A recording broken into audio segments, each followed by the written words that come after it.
ক্রমবর্ধমান জনসংখ্যার সাথে তাল মিলিয়ে দেশে পোল্ট্রি এবং মৎস্য উৎপাদন দ্রুত বাড়লেও প্রযুক্তিগত জ্ঞানের অভাবে প্রাণী সম্পদ বিশেষ করে ছাগলের উৎপাদন তেমনটা আশানুরূপ বাড়েনি।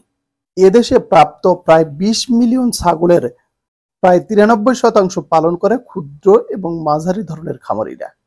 অথচ গবাদি প্রাণীকুলের মধ্যে ছাগল পালন যতটা সহজ ও লাভজনক, অন্যটা তেমন নয়। আসসালামু আলাইকুম। ভিডিওর স্টার্টিং দেখে দর্শক হয়তো মনে করেছেন আমি কোনো ছাগলের খামার কিংবা ছাগলের খামারির সাথে আপনাদেরকে পরিচয় করে দিব। আসলে তা নয়।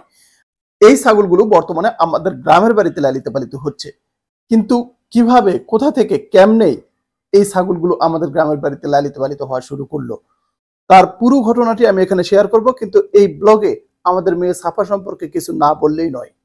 এই ছাগলগুলোর লালন পালনের স্টার্টিং এ আমাদের সাফার নামটি জড়িত।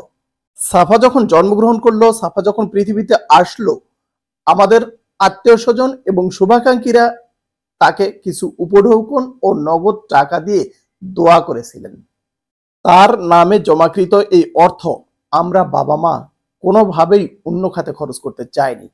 সাফার আম্মু আমার সাথে পরামর্শ করলো যে যেহেতু এটা সাফার জীবনের প্রথম অর্থ, এটাকে এমনভাবে ইনভেস্ট করতে হবে যাতে কোনো প্রকার সুদ কিংবা মুনাফা এই অর্থকে কলঙ্কযুক্ত করতে না পারে। তাই তো আমরা নিজেদের মধ্যে পরামর্শ করে আমাদের গ্রামের বাড়িতে বছর 4 আগে একটি স্ত্রী ছাগল কিনে দিয়েছিলাম। 4 বছর আগে সেই ৩৫০০ টাকায় কেনা একটি স্ত্রী ছাগল থেকে তার বর্তমান ছাগলের সংখ্যা 10টি। এই 10টি ছাগলের বর্তমান বাজার মূল্য প্রায় 2 লক্ষ টাকার বেশি। আমার ইচ্ছে তার এই ছাগলগুলো দিয়ে একটি বৃহদাকার ছাগলের ফার্ম তৈরি করা। দেখা যাক, আল্লাহ যদি চাই তাহলে হবে। এই গল্পটি আপনাদের সাথে শেয়ার করার মূল উদ্দেশ্য হচ্ছে আমাদের দেশের হাজার হাজার বেকার ভাই বোনদেরকে স্বাবলম্বী হতে উদ্বুদ্ধ করা। ধন্যবাদ আমাদের সাথে থেকে ধৈর্য ধরে এতক্ষণ এই গল্পটি শোনার জন্য।